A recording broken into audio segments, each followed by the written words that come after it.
All right, good evening, everybody, or actually, good morning. So I'm basically doing this video on the fly. I'm basically going to show why the whole camp of Tahar and GMS really isn't worth fully responding to. This is pretty much a video on the fly. It's a little, different than what I normally do, but I just want to show you guys some things real quick. First off, let's go ahead and look at some certain things. So basically, GMS decided to do a bunch of videos against me, basically. And what you have here is, for example, here's a video here. Here's another one. Of course, I'm not going to respond to these two. Here is a third one that they do. Basically, what I've noticed is that when you start actually having them do just like, terrible videos that have to attack somebody's like character or something like that, or just their, I don't know, what they look like, it lets me know that they really don't have anything else to really throw at me. If you have an issue with people, you're supposed to go ahead and attack what it is they believe, not the person. So that's one of the reasons that I know that the response videos that I put out, they basically have nothing to say. And I actually encourage everybody to go ahead and just listen to them. Now, this is one reason why I'm not going to fully respond to everything they say. Let me show you something here real quick. Now, first off, this is, Tahar's page, and, he has all this kind of, crazy stuff that you could see. Here's one response video, here's another, here's, a two-part right here.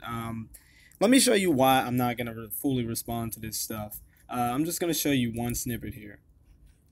I want you to listen. I want you to listen to this real quick. So I'm going to go ahead and put this right by the audio at my computer so that way you can hear it. And I want you to listen to the spin that he puts on my words. Listen closely. This is about a snippet that he took when I ended up saying people aren't born Edomite. Listen to this. It should bother you because it's the truth.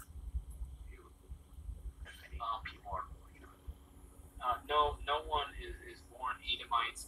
No one is born king. Did you hear that? Did you hear that? No one is born Edomites. What's Genesis, the 25th chapter, talking about? What is Malachi, the first chapter, talking about? Okay, so basically you're seeing that he had, took a snippet of me saying, okay, nobody is born an Edomite. And then he says, well, how do you explain Malachi? How do you explain Genesis 25, right? So he thinks I'm talking about the past. And if you don't listen to my video, you'll think that I'm talking about the past as well. So let's go ahead and listen to the snippet that he did not play. This is the entire snippet. Here it goes. So let's go here. This is mine. Obviously, there's the transcript, as you could see. And let's go ahead and play mine. No one is born Edomites. No one is born Canaanites. No one is born Perizzites or Girgashites or anything. Do you know why? Because those nations no longer exist. Their flag is gone. Their people are gone, scattered, mixed with everybody else to the point now where those people have become someone else. When God said he was going to go ahead and punish those nations and get rid of them, for example, Canaan and Edom, and I'm pretty sure some other things, he meant that. And that's the reason why those nations no longer exist. Did you hear that? So did it sound like I was talking about, Edomites back in the time where there was actual, Idumean kingdom? No, I was talking about people trying to say that they're born Edomites today or whatever like that. Do you see the big difference? So literally, because he has nothing to actually, attack what I'm saying, he has to put a spin on everything. That is one of the reasons why I'm not responding to the rest of his stuff. I'd rather, once again, let you, the listener, just listen to Tahar's stuff and then listen to my stuff and see if he actually attacks any of my stuff. You can listen to his to GMS's things, and I call it GMS because it's actually a mess. When they go into scriptures like Isaiah, they think a lot of that stuff hasn't come to pass. They just go into everything. They don't even know what Isaiah's talking about half the time. They think he's just talking about all prophecy. And meanwhile, he's talking about, a lot of historic content too. So, like I said, it's just a big mess. Let me show you another reason why he's not worth responding to. So now we're going to go to another part. And when you have certain specific beliefs about, Edomites still being alive today, this is the kind of stuff that you will conclude. Now, listen to what he says. This is the reason why I'm not responding to him. Listen to this. The Ishmaelites, and what did he do? He dealt with Canaanite women and Ishmaelite women. Why? Because he came out looking like the so-called white man, so he wanted to get his pigment back. And when he lay with these women, them children came out still looking like Edomites, man. And Antipater, the father of Herod the Great, did that. He married into the family of the Maccabees to have dark kids, and they looked like Israelites, but they were tears. That's why Yahushua in Matthew 13 chapter, he spoke about the wheat and the tares. He said, let the wheat and the tares grow together.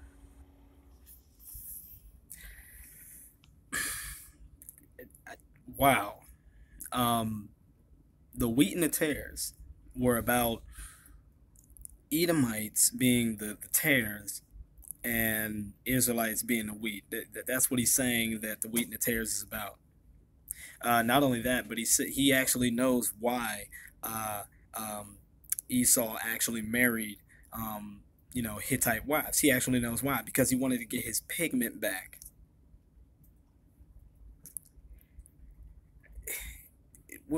What do you say to that?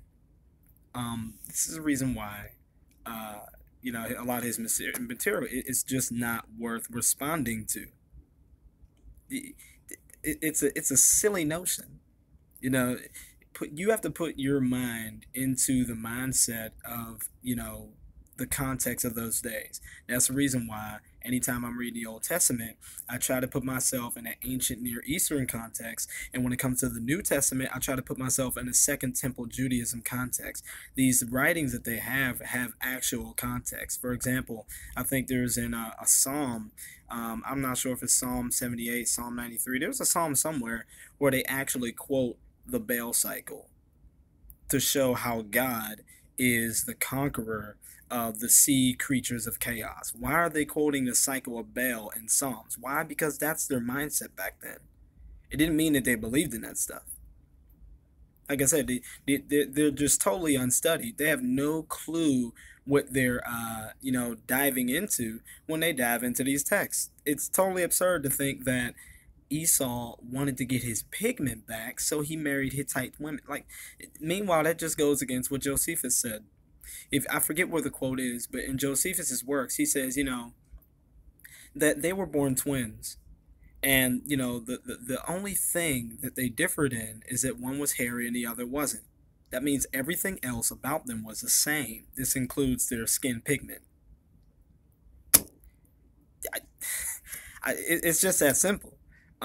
So yeah, the Tahar is just really not worth responding to. The things that he is saying is lies, and it's causing just terrible, hurt, weak-minded, uneducated, insecure men to actually fall into his group. Do a background check on these dudes. You'll see, most of them are young. They're really not educated. It's just sad. So let me show you another reason why he is not worth responding to. This is the third section.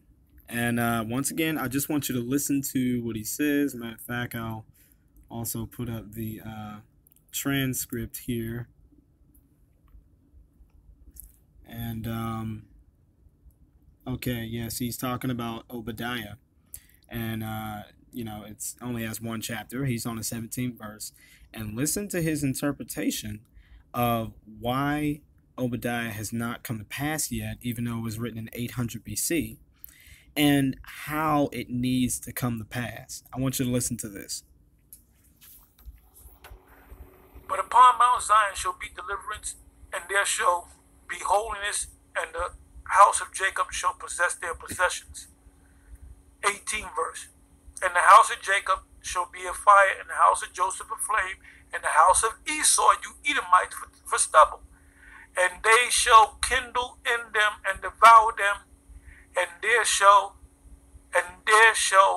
not be any remaining of the house of Esau, for Yahweh hath spoken it. So what does that mean? That means in order for the Edomites to be done away with, this has to happen. The children of Israel has to come together as one and do away with the Edomites by way of fire. The children of Israel have to come together and do away with the Edomites by fire.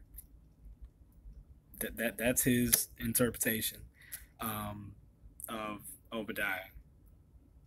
They have to come together and do that. I guess now they got to come together from all over the earth and do away with the house of Esau by fire. How are you going to do that when Petra looks like a dunghill? No one's there. It's gone.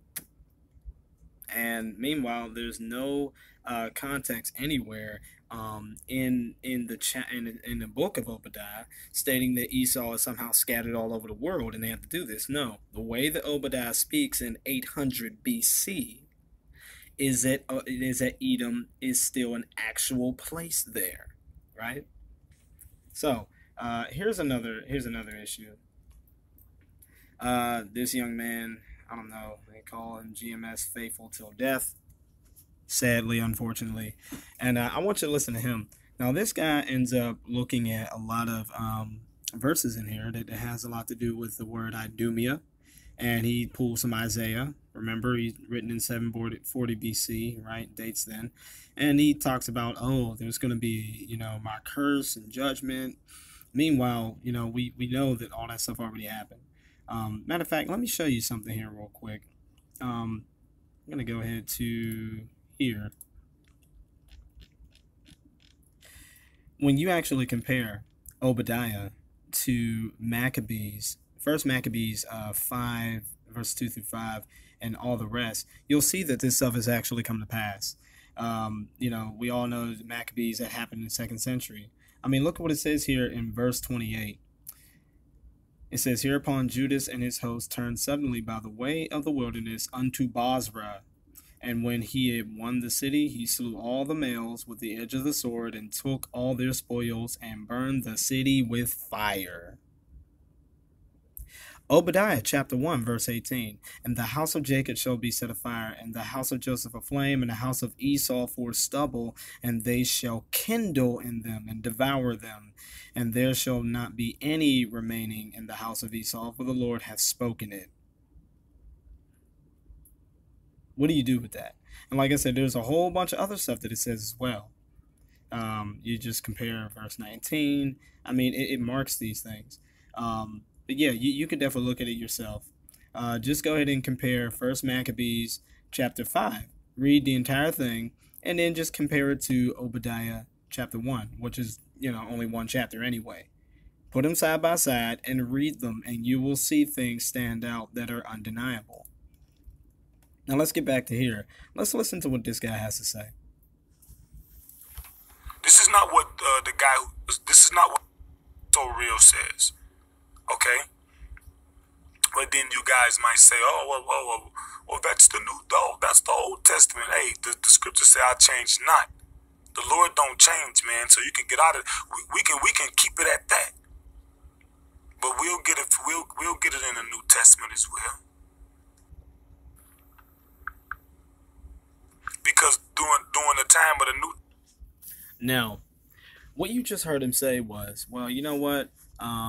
He said, So Real is saying that all this is in the Old Testament. And, when you look at Idumea, it's all in the Old Testament. It's all in the Old Testament. And he said, we can get it in the New Testament as well, right? That's what he said. But did he get Idumea in the New Testament? Did he actually go and try to, Show me? No, he didn't. If you look at the video close enough, it looks like he just cut that part out. We're going to find out why he cut that part out. Let's go ahead and take a look again. Okay. So it looks like he's trying to search for the word Idumea in the New Testament, and when he does, once again, he doesn't follow through with it. We're about to find out why.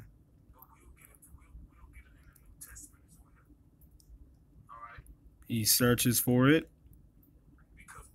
Oh, wait a minute. We're going to Hebrews 12 now. Why didn't he search for Idumea in the New Testament? Why didn't he do it?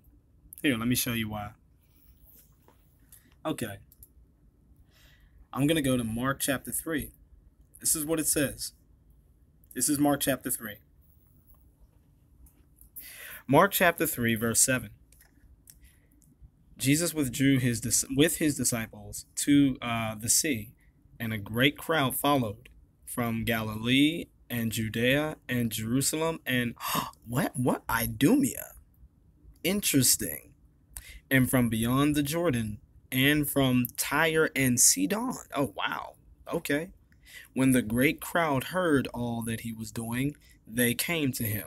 And he told his disciples to have a boat ready for him because the crowd, lest they crush him, for he had healed many. So he healed many from these places, which would include Idumea. So that all who had diseases pressed round about to touch him, and whenever the unclean spirits saw him, they fell down before him and cried out, "You are the Son of God." And he strictly ordered them not to make him known. So what we have here is Jesus healing and doing a lot of beautiful, wonderful things, including evangelism, from people that were from Galilee, Judea, Jerusalem, and Idumea. I mean, oh, got it, Sal, most definitely. All right. So what I want to do now is let's look at a little contextual background about this verse here in Mark chapter 3. And what I'm going to do is I'm going to use a source that, a lot of people might get angry with me using. However, this is a learning moment for all of you. I'm going to use the commentary on the New Testament from the Talmud and Hebraica by John Lightfoot. Now, of course, John Lightfoot's a pretty cool guy. He's born in 1602. He did a lot of great things in terms of, historical Christianity. He's a good guy. So there's one thing that before I use this little source here from Mark chapter 3, let me tell you something. When it comes to literature, not all literature is completely theological. There are many parts of literature that are historical. Because of that, we have to look at the content of that and see if we can find other similarities with other historical sources. So, if you have the Talmud, right, the commentary on the New Testament by the Talmud, actually quoting sources from contemporary people that exist, that's a pretty sharp sign that, they're staying in a very traditional way of what they're talking about. They're trying to show some type of context, some living context. Another thing is that when you take other sources, especially other later historical sources, they pretty much say just about the same thing, maybe in more detail. Well, that lets you know that that part in the Talmud that spoke about a historical section, that lets you know that it's pretty spot on of what it's saying historically. I wanted to lay that out. So with that being said, oh boy. I'm reading the comments here or from the chat, and all I can really say is I want everyone to simply just rewind the tape and listen to what I said about 5 times and just let it sink in. Because I know that when you listen to something for the first time, what you hear is blah blah blah blah blah blah blah, Talmud, blah blah blah blah blah blah blah blah blah, history. Like, so I want you to go to rewind this and just listen to what I said about 3 times in a row until it sinks in. So that way you can say, well, Matt's not, saying the Talmud is inspired or anything. But anyway, let's look at this little section of what it says, and then I'm going to compare it to other history. I want you to listen to this. This is what it says. It says that, here it is, okay. There was a time when the land of Israel and Idumea were not only distinct countries, but separated with an iron wall, as it were, of arms and hostility. But I know not how. Idumea at last crept into Judea. Now they're going to talk about that, right? And scarcely left its name and home. It left its name at home, being swallowed up in Arabia. Basically, I'm going to show you later sources that this actually confirms actual history. Yes, it is true that the Arabians actually did conquer Idumea for a time so bad that they pushed them out of their own land. I'm going to show you that. So yeah, he said that, the Edomites left their name at home. I want you to remember that for later on. He says, they were truths, which Pliny speaks. Who's Pliny? Pliny the Younger, Pliny the Older. He's one of the, secular Roman sources that we use to show the validity of Jesus, the existence of Jesus. So he's quoting a temporary source. He says that Pliny speaks in that time when he spake them, quote, Arabia is bounded by Pelusium, 65 miles. The Idumea begins, and Palestine, at the rising up of the Cerbon lake. But thou art deceived, O Pliny. Would the ancienter ages have said, for Idumea is bound by Pelusium 65 miles? Then begins Palestine at the rising up of the Serb of Hebron. Ooh. Hey, what's going on? You have whiteboard marker spray? No, I don't. I got whiteboard markers, but no marker spray. You don't have the stuff that cleans off the... I thought Steph had some of that.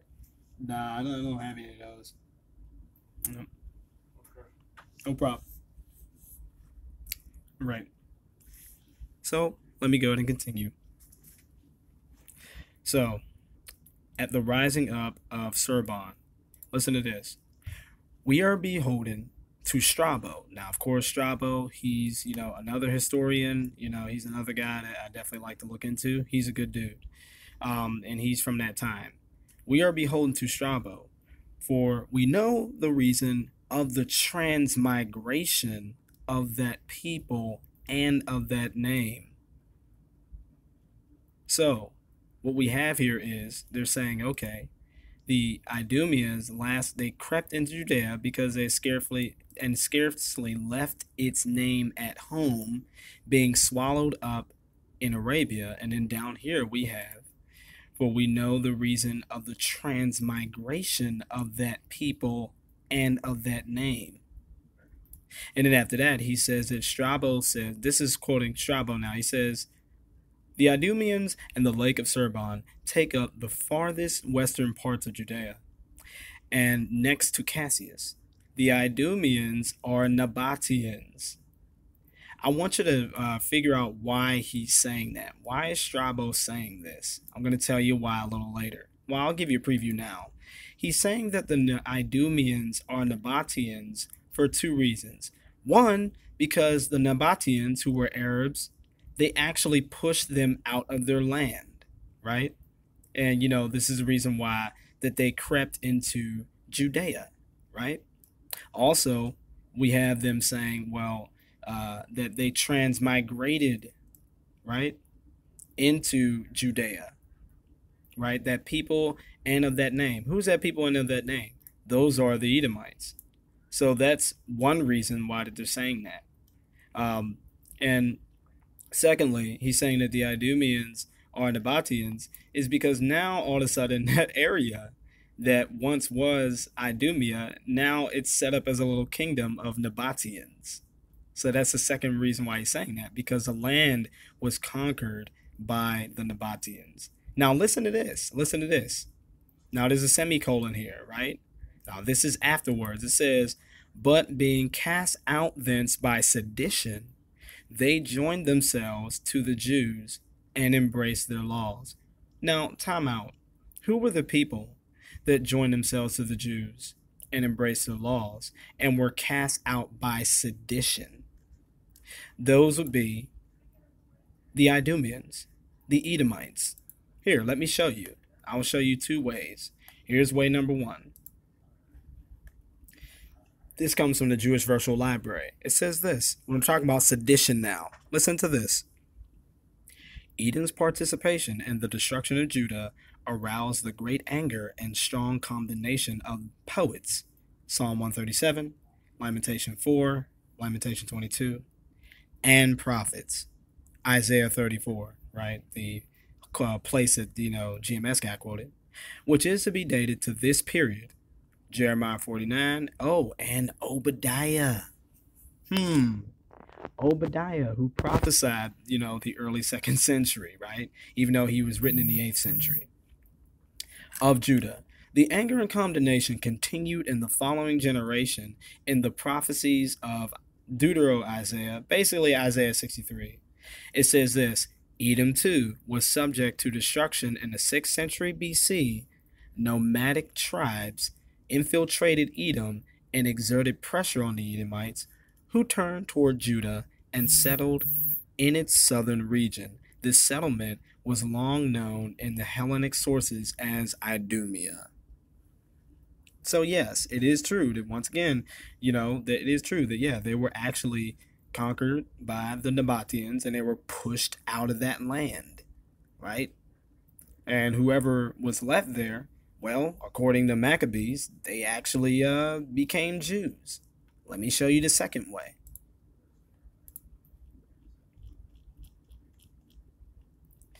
This comes from chapter 9 from Josephus, Wars of the Jews, I believe. He says this is the 2nd century, right? 2nd century BC. Hyrcanus took also Dora and Marissa, cities of Idumea.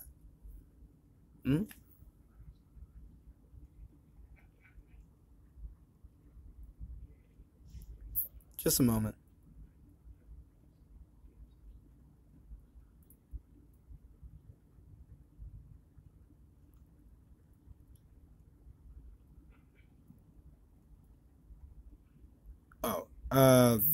Okay, I'll figure out that later. Anyway, all right.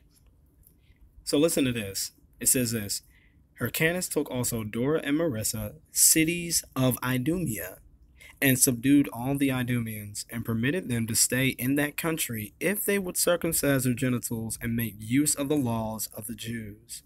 And they were so desirous of living in the country of their forefathers that they submitted to the use of circumcision and of the rest of the Jewish ways of living, at which time therefore this befell them, that they were hereafter none other than Jews.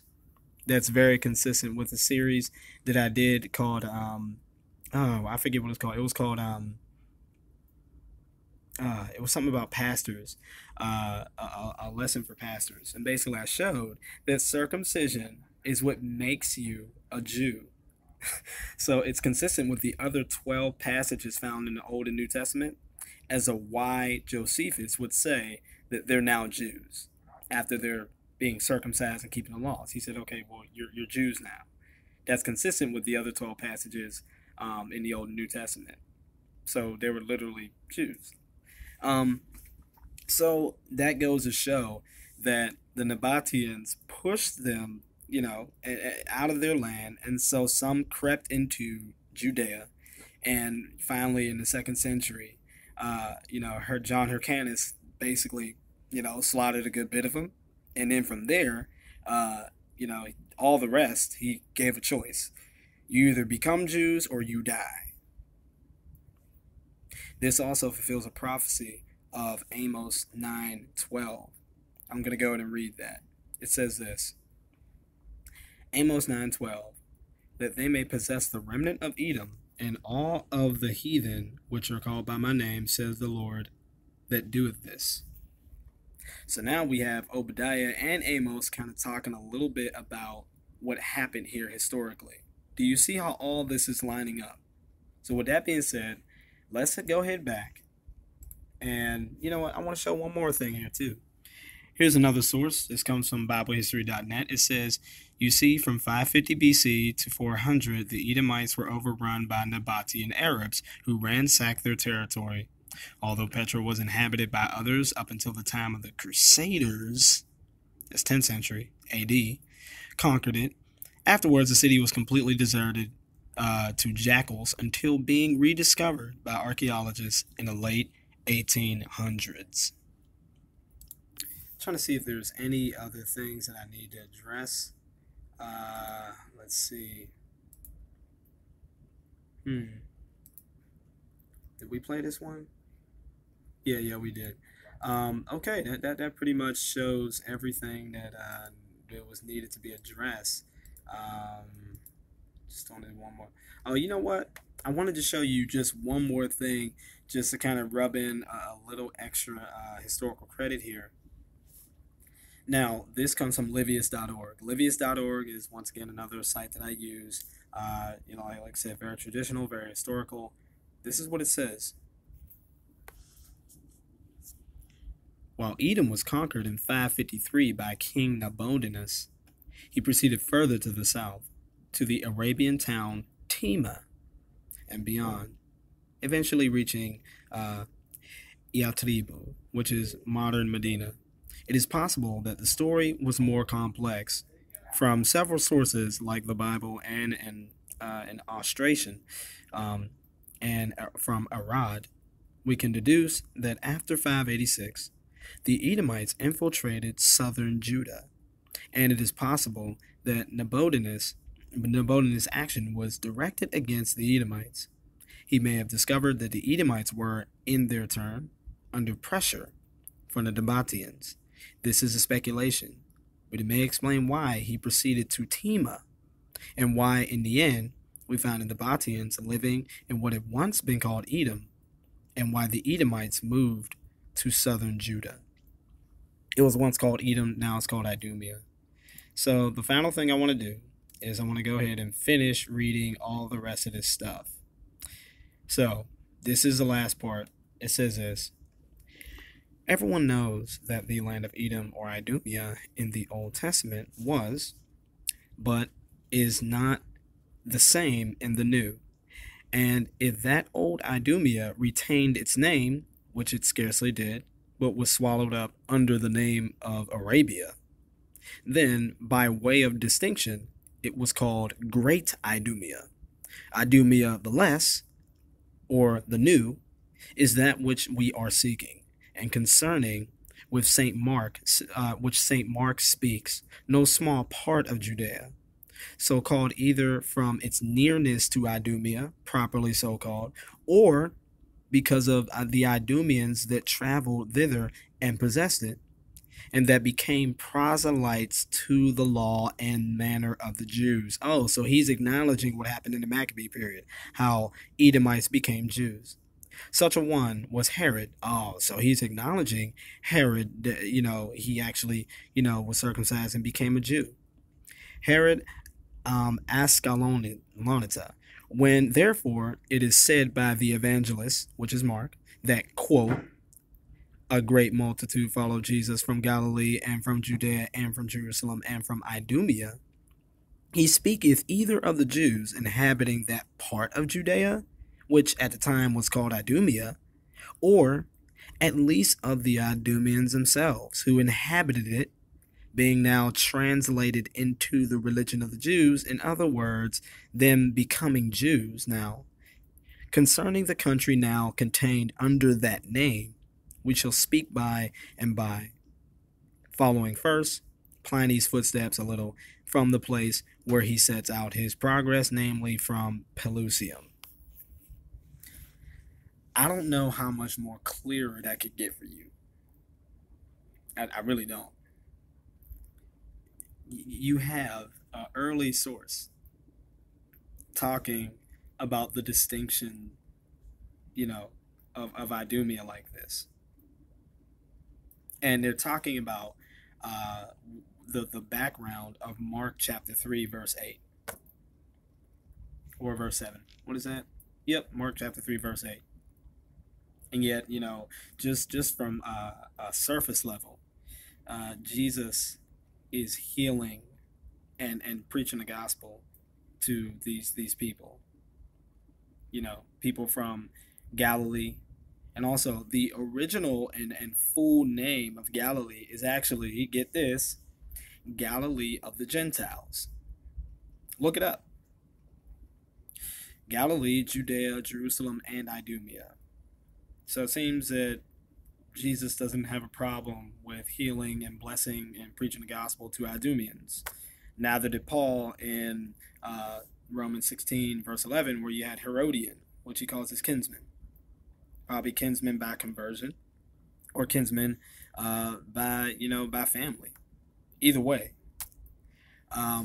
So that's all I wanted to show. I really don't have anything else to say, except for, when it comes to GMS, this is a reason why their stuff isn't worth responding to. They don't dig into these texts. They don't dig into the background. They don't dig into see what exactly happened. They just simply read a prophecy and they put their own personal spin on it, and that's about it. Oh, and they also know why, Esau married the kind of women that he did. They happen to know why. They said other things in there that I heard in the video, such as, you have a baby that can look black, but he could have the spirit of Esau anyway. Like, just read, not read, but just listen to the video yourself. It's quite foolish. And when you hear things like this, that's the reason why it lets me know it's not worth responding to. And so, this is my last video, hopefully. But yeah, so out of all the 1,000 videos that they made, like I said, I didn't even bother to go through it all. I just listened to snippets, and I pulled out some examples as to why I don't even want to respond to them. They don't even try to dig into the cultural context or the historical context of the Old and New Testament at all. They don't. They look at Isaiah and they see prophet. That's all they see. They don't see historian. They don't see poet at all. They don't see any of those other extra layers.